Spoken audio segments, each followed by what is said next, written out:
guhora iwawe Yesu nshaka kuvuga abandi nshaka kuvuga ibyawe urukundo unkunda mbera guhora iwawe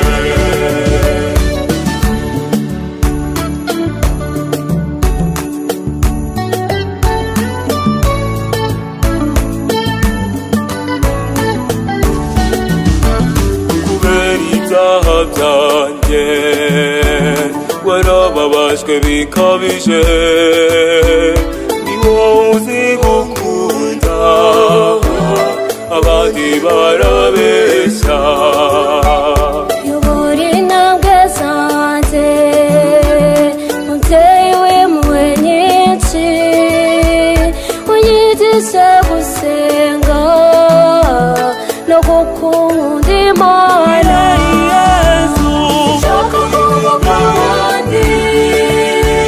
nshaka kuvuga ibyawe kuko urukundo unkunda mbera guhora iwawe Yesu nshaka kuvuga abandi nshaka kuvuga ibyawe kuko urukundo unkunda mbera guhora iwawe. Reka tubasuhuze mwese mukomeje gukurikira Showa TV Show. Uyu ni umwanya twarutse kugira ngo tuganire ku ijambo ry'Imana, ivanjiri ntagatifu. Ariko reka manze mbasuhuze aho uherereye, ubuzima bwose urimo, aho uri kudutega amatwi. Hari abatwumva bari bambaye kuteri barimo bigendera, hari abari mu modoka, hari abari mu mariri yabo, hari abari aho waba uri hose, waba uri mu kazi, rikamubwira ngo gira amahoro adatangwa n'abisi ahubwo atangwa n'Imana yonyine. Reka ngusuze wowe uri mu gihugu cy'u Rwanda, mu mujyi wa Kigali, amajyepfo, amajyaruguru, uburengerazuba n'uburasirazuba. Suhuza abantu bari mu gihugu cy'u Burundi, ndababona nabo muri commentaire, ndababona mu gihugu cy'u Burundi, za Kamenge, Bujumbura, Cibitoke, mu Ngagara, ahantu henshi hagiye hatandukanye. I Burundi twagiye kubera duhana imbibi n'igihugu cy'u Burundi n'u Rwanda. Twagiye dukunda kumva itangazamakuru ryaho, kubera ko kugira ngo ufatishe amaradiyo yo mu gihugu cy'u Rwanda byabaga bigoranye. Rero kubera ko twabaga twegereye Burundi, tugakunda kumva radiyo zabo ndetse n'amateleviziyo yaho. Reka mbasuhuze rero n'abavandimwe, suhuza abavandimwe bari muri aho uri hose muri East Africa, Kenya, Uganda, Tanzania, South Africa, Malawi, what. Mwese reka mbasuhuza abavandimwe bari muri Kenya, ndabazi bamwe.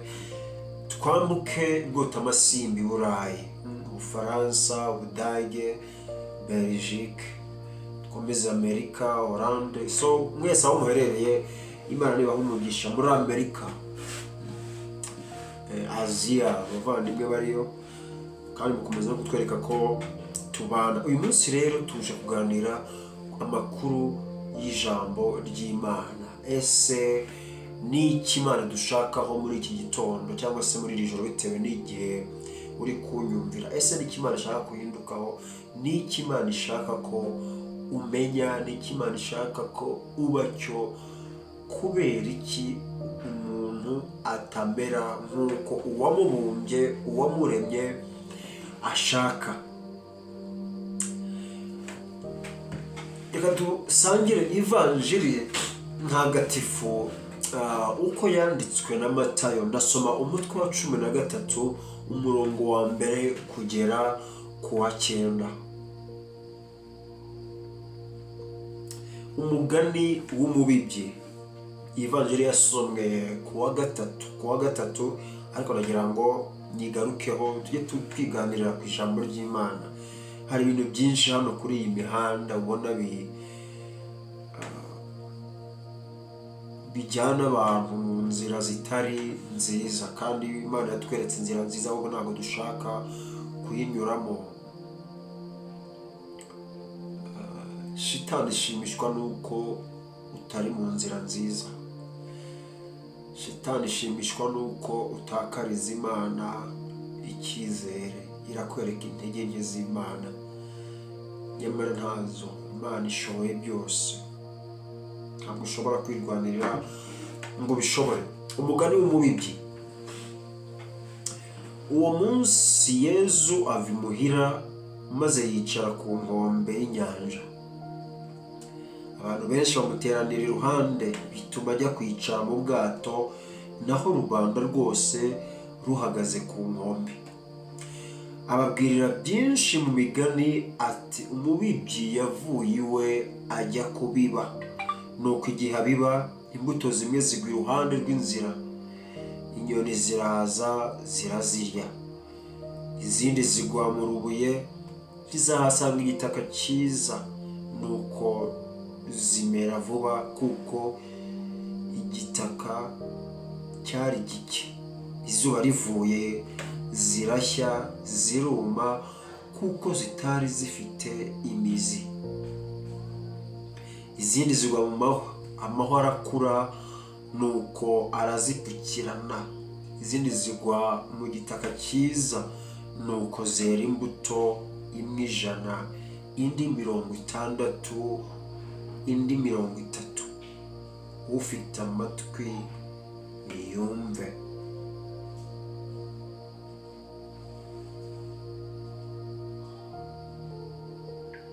Hano turabona Yezu akunda kuvugira mu migani. Yezu akunda kuvugira mu migani. Twavuze impamvu, twabonye impamvu Yezu Kristo akunda kubwira abe mu migani. Azi ko hari ubwenge bafite, hari ubwenge yabahaye butuma ibyo avuga babyumva. Ijambo ry'Imana mu by'ukuri nabyita nka password. Ushobora kuza dusura mu rugo, n'urugero, buri rugo rugira ururimi rwabo. Hari abantu bashaka urugo rwabo, bashaka ngo urugo rwawe rumere nk'urwabo. Mu by'ukuri ni ukwibeshya. Tuzanabivugaho ko nta muntu wigisha umubano. Ntabwo ushobora kuza kunyigisha kubana n'umugore wanjye, cyakora wangira inama, ariko wowe uranyigisha ugendeye ku wawe. Kandi abagore si bamwe, ntabwo ari ibyo nayigendereye, ariko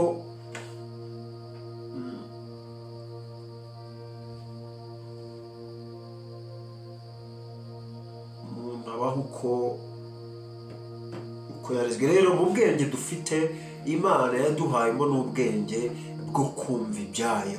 Ntabwo ari abantu bose bumva. Ni ukuvuga ngo hari nk'ibigo bituriye, abantu baturiye ibigo by'amashuri, ingo zituriye ibigo by'amashuri, bakunda kumva soneri. Ni ukuvuga ngo iyo basonye, abanyeshuri nibo bazi ikivuga, ariko abantu bo hanze cyangwa bashobora kugendera bavuga ati, inzogera ni iya saa sita, inzogera ni iya saa 10. Ariko aho iyo nzogera irimo irabwira bariyizi. Iyo basomye, umunyeshuri wese ahari ahita yumva igishatse kuvugwa.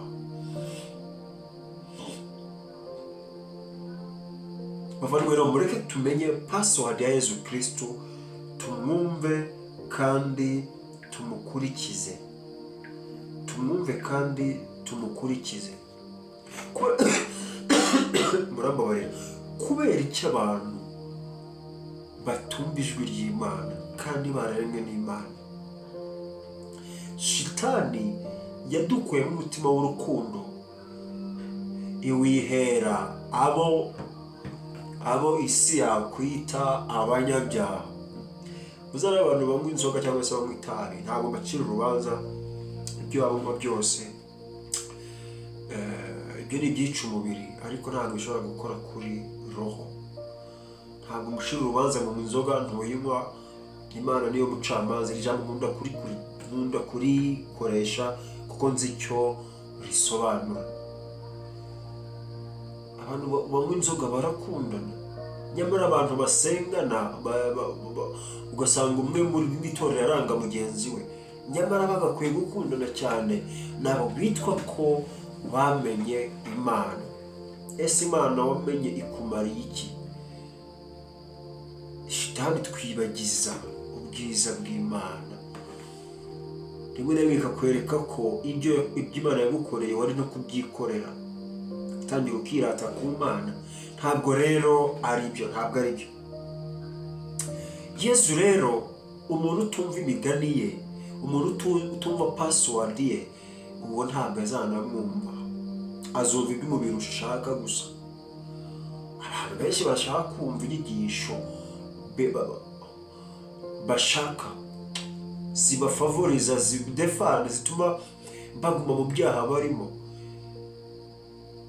Mureke dukoresha ukuri kwa Bibiliya. Bibiliya itubwira iki? Nahanjye nahawe ho kumenya ndetse no kugerageza kubaza Imana. Ese ni gute nakumva umugani wawe? Abenshi babyumvira mu migani, bigaguma ari imigani, ntibabisobanukirwe. Ariko ab'Imana, Imana irabasobanurira. Nta jambo, impamvu iri jambo uri kuryumva ntabwo ari wowe, ni shitani. Uri kubabaza shitani. Ni ukuvuga ngo Imana niyo ikuzanye kuricana. Nta kintu cyiza mu matwi yawe Imana itabishatse, cyangwa se shitani itabishatse. Ibibi byose bituruka kuri shitani, ibyiza byose bituruka ku Mana yogahoraho.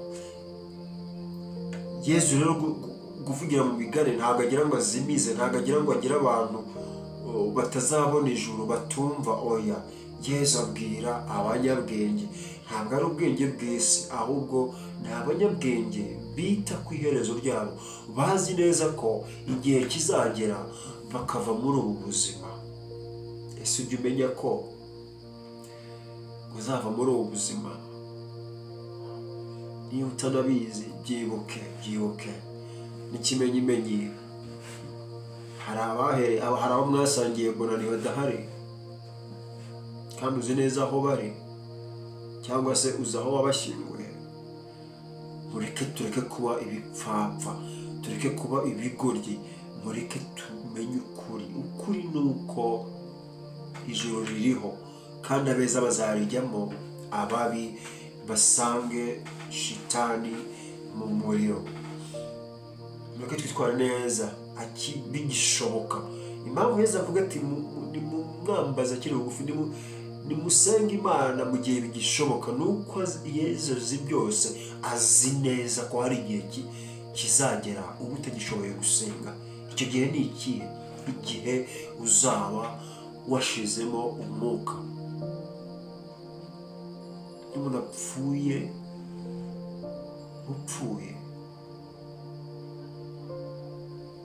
hari igihe kizagera uba utagishobora gusenga, bagusengera babyizera. Nemera ko Imana na nyuma ya zeri irakora, ariko uyu mwuka duhumeka, impamvu Imana ituma turamuka cyangwa se tukirirwa turamuka, ni ukugira ngo iduhe amahirwe ya kabiri, twisubireho ibyo tutakoze neza ejo hashize, tubigorore, tubikore neza uyu munsi. Ariko iminsi iracyahari, niko shitani dushuka. Nzihana ejo, nzaba ngarukira Imana, nyamara ntabwo uzi umunsi n'isaha. Mureke rero tumenye ubwenge. Niyo mpamvu Yesu avugira mu migani.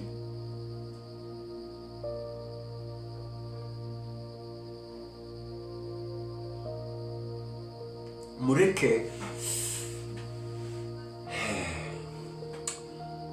ababwirira byinshi mu migani. Kuki abwira mu migani? Arakomparinga, aravana ibintu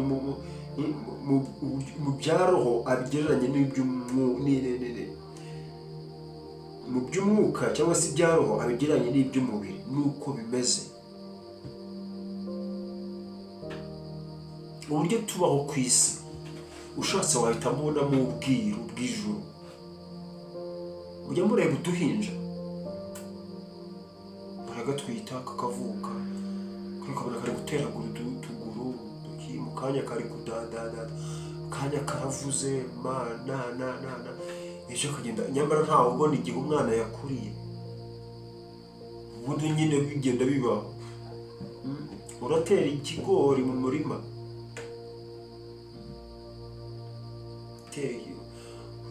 ntiwareba uvuga ati cyazamutse gute ni ibintu ubona ijuru kubera iki kirere gitambitse yaranje ikigori ese imvura iva he abanyabwenge bo muri iyi si nibo ba mbere bahakana Imana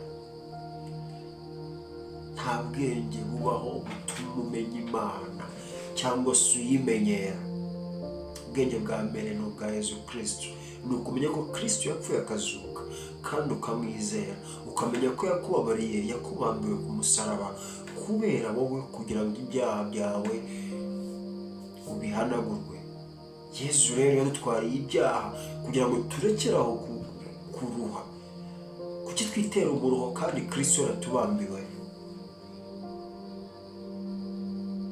Yesu rero atukoresha mu migani kugira ngo humve abafite amatwi yo kumva nibumve niko asoza avuga ntago amatwi yose yumva ijambo ry'Imana ushobora kuyatega amatwi akanyura mu matwi ariko kuyakurikiza n'Imana ishaka twabyize mu mateoloji twabyize mu mafilozofi twabyize mu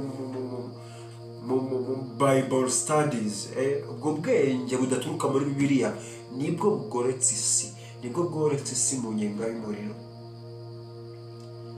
tugira ubwenge butuma twumva ijambo ry'Imana nyuma y'inyuguti handitse iki tidufate umuntu yarasomeye ngo umuntu yagaburiye abantu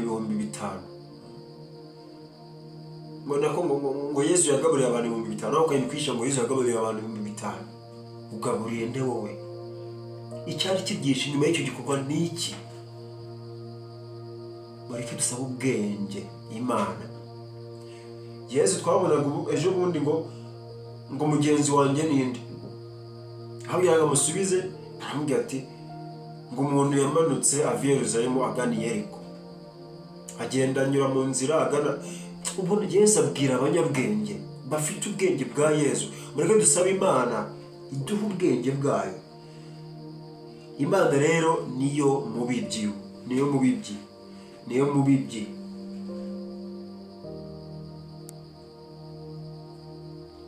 Imana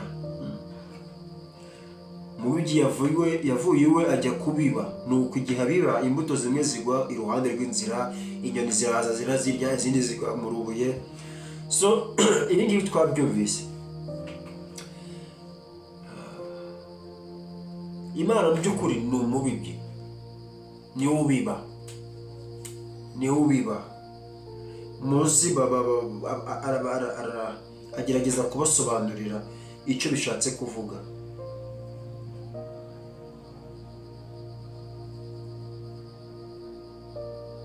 ijambo ry'Imana twigishwa imbuto Imana tubibamo ni ijambo ryayo ese ujya utega amatwi ijambo ry'Imana dusoma Bibiliya ese ibyo bagusobanurira ujya ubikurikiza akenshi iyo tuvuye mu misa ntabwo wasubiramo ijambo ry'Imana bavuze nta nubwo wabyibuka hakuntu shitani zikadukoropa ukabona ni ibintu bibabaje rero zaguye mu mabuye izindi zigwa mu mahwa izindi zigwa mu gitaka cyinshi ibintu byinshi buryo Yesu rero aradusobanurira Yesu umusobanuje cyangwa se akabona ufite ishyaka ryo kumva ibye ugira amatsiko yo kumva ibya Yesu byaba bigoye cyangwa se biranashoboka ariko dukwiye kugira inyota yo kumva icyo Imana dushakaho kubera ko tuzakizwa n'ijambo ry'Imana rero ijambo ry'Imana ni imbuto Imana duteramo natwe tukera tukabisangiza abandi iyo uteye ikigori kizana ibigori byinshi niba natwe ijambo Imana itubwira tukera ariko kurifata tukaribwira abandi yewe benshi tukera imbuto. Nyamara urasanga uwo ijambo ubwira abandi ni irihe? Ni ukubacira urubanza, ni ukubatuka, ni ukubataranga, ni ukubagambanira, ni ukubabeshyera, ni ukubiba. Duhumurizanye, tubwire n'amagambo meza. Niba umuntu akuganya kwizeye, mubikira ibanga, mubwira ijambo rimukomeza nicyo aje gushaka. Nyamara twabaye abantu batizerwa, umuntu arakubwira ikintu akagisanga bakimanitse ku mapoto. So ni ibintu dukwiye kuba dushyira mu bikorwa nk'abantu b'Imana. Aho Imana ibiba ijambo ni mu mitima yacu. Nyamara imitima yacu rimwe na rimwe irimo igitaka kitari cyiza, nta jambo ririmo, harimo umunuko, harimo amazirantoki mu mitima yacu, harimo ibyaha bituma ijambo ry'Imana ridakura ngo ritange imbuto. Niyo mpamvu uzabona umuntu uhora mu kiliziya asenga cyangwa se uhora mu masengesho ariko arataha akubita umugore, arataha atuka umugabo, arataha abana bakirukanka kandi avuye mu masengesho. Ijambo ry'Imana riraza rigakubita ku mutima wibuye, umutima udashaka guhinduka, umutima udashaka kuva ku izima. Umuntu yumva ijambo ry'Imana yamaze gufata icyemezo, oya, ijambo ry'Imana rikeneye igitaka cyiteguye kuryakira. Ntabwo watera imbuto ahantu abana bakiniye umupira w'amaguru. Ni ukuvuga ngo igitaka gikomeye kitahinze ntabwo bikunda, inyoni ziraza ziyirirye. Ni ukuvuga ngo ibyonnyi ni byinshi, shitani iraza igasasa mu mitima yacu. Imana izana ijambo ry'Imana igasanga mu mitima yacu harimo imyanda, harimo amazirantoki, harimo ishyari, harimo inzika, harimo ubuhemu, harimo kutifuriza ineza abandi, harimo ubwambuzi, harimo ibyifuzo bibi, harimo gushaka imigambi yo guhitana umuntu, yo kutishimira iterambere rya mugenzi wawe. Ibyo byose bituma ijambo ry'Imana ridakura. Mureke tubikure, dusabe Imana idufashe tubikorope. Wanze kubabarira abandi nyamara urashaka Imana ikubabarire, ntibikunda. Ijambo ry'Imana Imana tubibamo, mureke twoze imitima yacu, twite tuyoroshye. Imana dukore mu mutima umeze nk'ibuye. Nzabakura mu mutima umeze nk'ibuye, mbashyire mu mutima mushya na roho nshya, maze mbatere gukurikiza ibyifuzo byanjye. Nzaba Imana yanyu mu b'umuryango wanjye.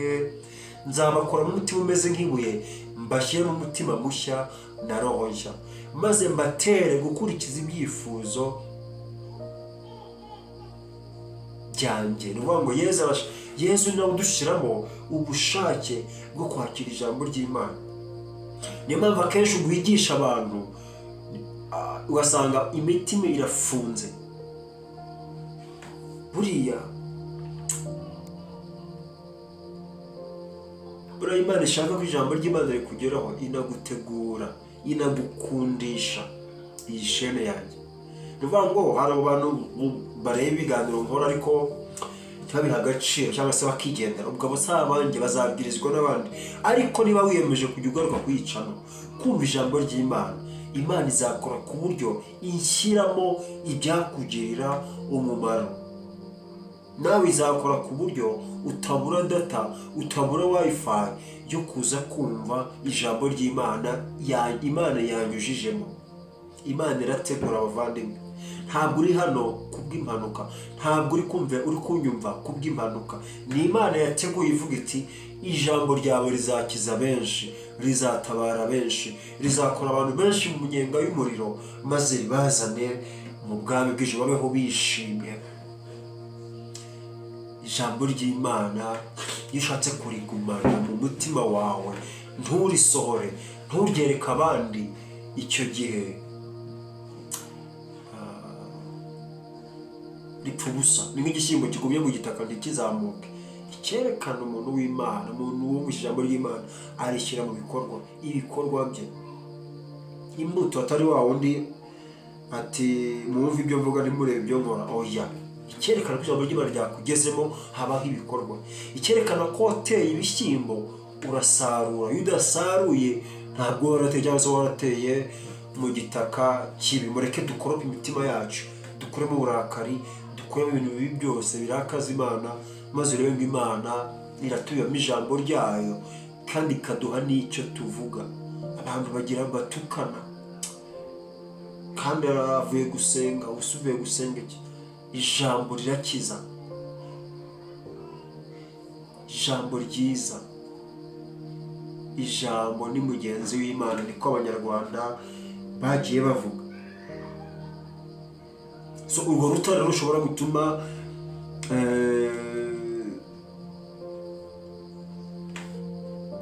gutuma dutera imbuto uko bikwiye. Mureke dusaba Imana yongere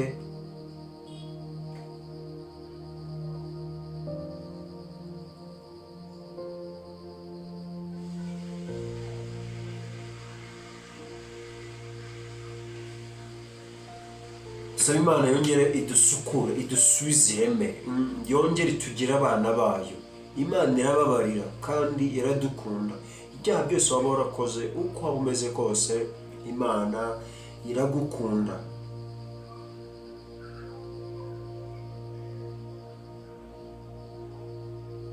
Mureke rero ijambo ry'Imana tukajya turyumvisha amatwi gusa, turyumvishe n'umutima. Iyo urigumishije mu matwi gusa ugera hanze ukaryibagirwa, ugakora ibihabanye n'icyo ijambo ry'Imana rivuga. Ariko iyo urishyize mu mutima urarizirikana, aho ugenda hose ukagenda ugira neza nk'uko Yezu Kristo yagendaga agira neza. Izindi zigwa mu mahwa, amahwa arakura nuko arazipfukirana.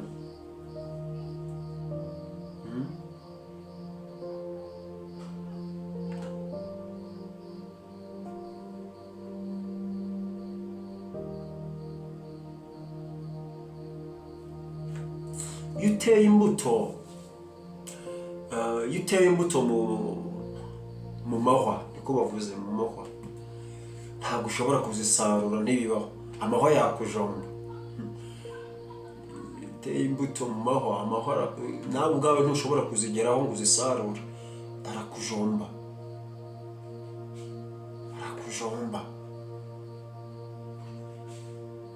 Abantu benshi dushaka imigisha kubera ko twatanze icya cumi, kubera ko twatanze ituro, kubera ko hari icyo twabibye kifatika. Ariko nyamara ijambo, mujye mubiba amagambo, mubibe ijambo ry'Imana bibye mu bantu, ntihaburamo n'umuntu n'umwe rikiza. Rero niba weze imbuto, niba wumvise ikiganiro nk'iki, biba byiza iyo gisharinze ku bandi, nabo bakagira gute, nabo bakumva uko Imana igira neza. Iyo uteye imbuto ngo reka ntange ngo amafaranga reka ntange amafaranga ngo bansengere, reka ntange icya cumi kugira ngo nzajye mu ijuru, reka ngo uri kujugunya mu mahwa. Ntabwo bizera kandi nushakamo inyungu, amahwa azakujomba, bizaguhitana. Biba ijambo. Ubwo ndabwira abapasiteri n'abapadiri, abantu bafite abo bashinzwe, aho bakabwira ijambo rikiza, barababwira ijambo ribaka amafaranga. Ntabwo ari byo. Mubibemo ijambo, mubwira uti Imana irakiza, mubwira uti uze kuza ngo uhe akazi, mubwira uti hano mu rugo mfite umuceri ngwino nguhe igikombe, aho kugira ngo mubwire ngo zana amafaranga ngo Imana igikemure, uzana amafaranga ngo ugure ngo aya mavuta, ngo yisiga inshuro nyinshi. Kwica abantu b'Imana, kandi muzababazwa. Niba uzi ko hari abantu ushinzwe, niba uzi ko hari abantu ushinzwe kubwiriza ubutumwa, niba uzi ko hari abantu ushinzwe kwitaho mu buryo bwa roho, babwira ijambo ijambo kandi rikiza, ntabwo ari ijambo ribonetse ryose. Yesu ntabwo abiba ijambo mu mitima iyo yose, icyo gihe aba arijugunyanze, arishyira mu gitaka cyiza azi neza ko kizunguka. Ni mu ijana, niba uri umuntu umwe sharinga ku bandi babijana gutyo gutyo, ni uko nk'uko isi igenda imenya ukuri.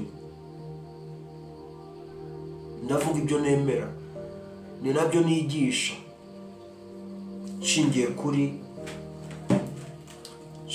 Bibiliya, kuri kwa Bibiliya ntagatifu. Reka tubwize abantu kuri ibi by'amasisiteme yatuzaniye biradindiza abantu.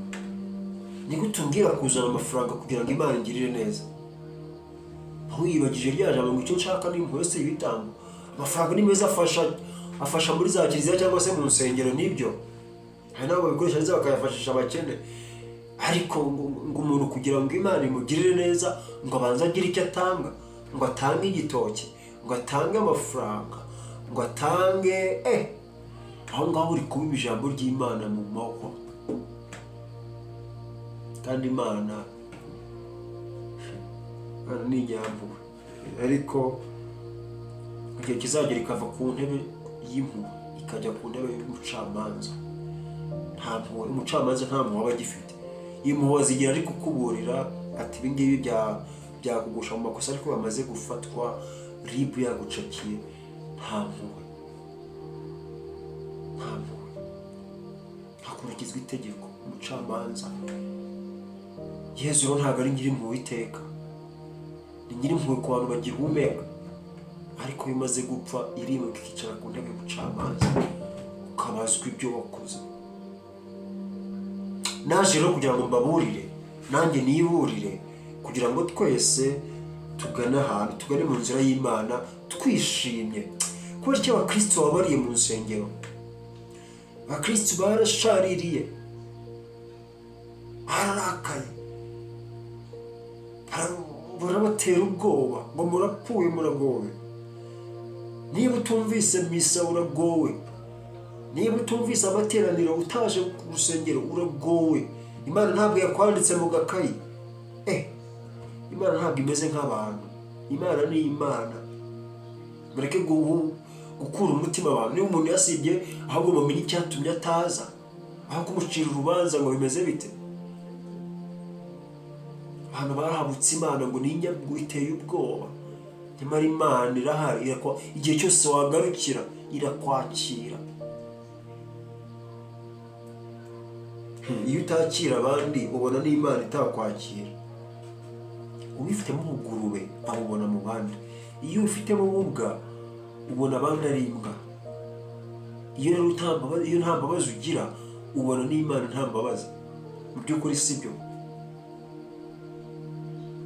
Iyo wambaye rinete zitukura ubona n'abantu bose babaye umutuku. Imana rero ni inyampuhwe. Imana uyisengera aho uri, uyisengera aho abandi bari. Imana irakumva ahantu hose. Yizere rero,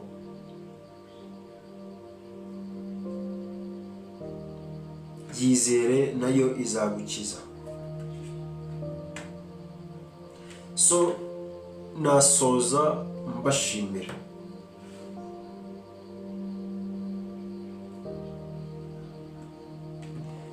Ese umutima wawe umeze ute? Igitaka cyawe kimeze gute?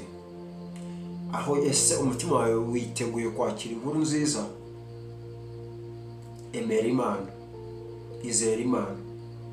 Yesu rero dusukura imitima yacu, atwiteho kandi atweze, aduhe umugisha. Niba iki kiganiro kigufashije, gisangiza abandi nabo bumve uko Yesu agira neza. Niba ngukomerekeje ni ijambo ry'Imana ribikoze, niba kandi ngukijije Imana ishimwe, ni Imana ibikoze, ntabwo ari njye. Mureke twitegure tube fragile, twiyoroshye kugira ngo ijambo ry'Imana ribonaho rifata. Igitaka gikomeye ntabwo imbuto yinjira barimo babanza guhinga bakoroshya igitaka. Natwe rero mureke twiyoroshye, twihingemo guca bugufi, twemerera Imana ituyobore, nayo kandi yiteguye kutwakira uko turi kose. Mureke twoze imitima yacu, dusabe Imana itwoze idusukure imitima yacu tuba abana beza koko bakereye kuyisingiza, abana ikunda.